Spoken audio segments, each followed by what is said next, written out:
the issue of the provision of social services. This is the most basic functions of any state in the world.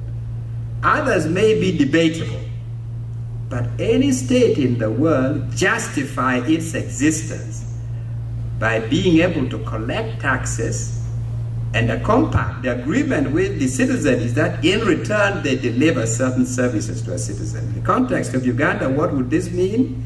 It would mean quality education spread across the land. It would mean reasonably accessible medical services spread across the land. It would mean that you can access most parts of Uganda on roads that will not literally break your back. It means those who are the backbone of Ugandan economy, two categories of people. One are the local small farmers. That government will make it its business to support, incentivize, and give a break to those farmers. In this country, in fact, there is huge subvention for farmers, as you know, in the US. Huge subvention for farmers. The very least, that government will support the small farmers. And we used to have this in the cooperative network. And the small-time business people. You know, the women that you run into when you take the flight into Uganda and out of Entebbe? I don't know how many of you have walked around those planes and spoken to the women who are in those seats. Most of them are small-time business people. They are what in this country called entrepreneurs. These are housewives who, with their bootstraps, have started some small business, and they're traveling to Dubai, they're traveling to China, they are scaling the globe to bring little things back. These are entrepreneurs, they're taking risks. So the small business people, the small farmers, that's the backbone of Uganda's economy. And the government should have policies, economic policies, tax policies that support them. And then you have a situation where, in terms of sheer repression, again, I didn't realize this, I knew there was great repression in the country. But until I began moving from Kampala to Masaka to Mbarara to Kiggundu to Lera, then I began to realize to what extent Uganda today has become a police state par excellence. And again, in Kampala, we know about repression. We know about the arbitrary arrests, and we know about the safe houses. But they don't begin to tell you the magnitude of the police state which is being established around the country. Not just through the LC system, which by the way is a method of control, L5, L4, L3, all the way down. And you don't just have administrators.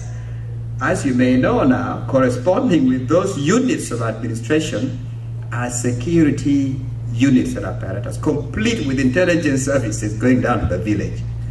But what happens in the countryside, people will tell you, here we are completely at the mercy of the authorities and NRM functionaries. They can dismiss us from our job, they can open our door at night, they can take and detain us, they can shut down our business if we are accused of fraternizing with the opposition. They can do anything, intimidate, brutalize, victimize. We have no recourse. We have nobody to turn to, and if we raise our voice, we receive more victimization. That is what is happening across the land in the countryside. They feel a sense of complete helplessness and completely at the mercy and control of petty local functionaries and NRM officials. Then, our country today is an institutionless state. All the institutions that you knew about, practically all of them, Uganda used to have a wealth, a network of institutions. Development, economic development institutions, Coffee Marketing Board, Land Marketing Board, UDC, Uganda Commercial Bank, a whole network or those institutions supposed to stimulate, support development activities. And then governance institutions. To give an example, the Criminal Investigation Division, CID, this was the pride of the whole of Eastern Africa. Mr. Hassan, who was then the director of CID, there was barely any crime that Mr. Hassan could not crack. And the business of CID was to crack crimes and to investigate and apprehend criminals. Or you look at institutions like Molago in the area of health, people would travel from all over East Africa to come to Molago.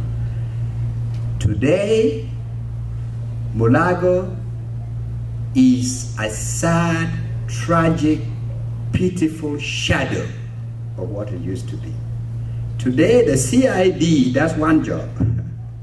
The job of the CID is to take directive from Museveni to harass opposition, to follow opposition, and to try to get trump-up charges against opposition, not cracking criminal activities. We have an institution-less state, a state with no procedures, a state in which somebody can call up the central bank and say, tomorrow we are going to X place. We need so much in US dollars. And it will be delivered. No paper signed, no procedures followed. That is the way the country is being run today. We have one institution left standing in the midst of all this ruin. The rest are gutted or they have collapsed.